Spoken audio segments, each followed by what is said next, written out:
Hello, everybody. So we've got 2 minutes on some exceptions at a national cemetery.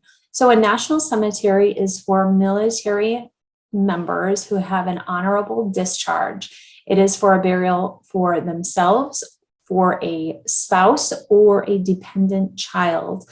Now, if it's a dependent child, there are parameters and rules to how you get accepted in there. You need to have a letter from the guardian of the individual who is a dependent child, and it needs to state how long they've been caring for them, their current condition, just everything you can. Also, a letter from the physician who can say when they became dependent, at what age, what the dependency is, how long. So essentially the person, for the most part, can't have ever worked, lived on their own, been independent at all. It is full 100% dependency for the majority of their life. Now, I've been asked 2 other questions about variables getting buried at national cemeteries. What if the veteran was buried or the spouse was buried, then the other person dies and they're overweight, they're larger, they require a larger space?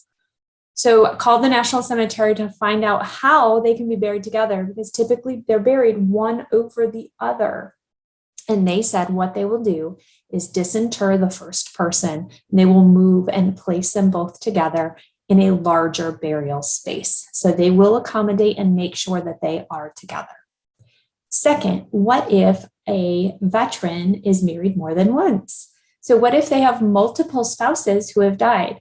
So if the veteran buries a first spouse, then buries a second spouse, even a third, fourth, fifth, however many, no judgment, then the spouse will choose the veteran will choose which spouse to be buried with. They all are allowed to be buried at the National Cemetery as long as they were a legal spouse of the veteran. But the spouse or the veteran will then have to choose which spouse they're going to be buried on top of. So those are a few things that are variables when it comes to being buried at a national cemetery.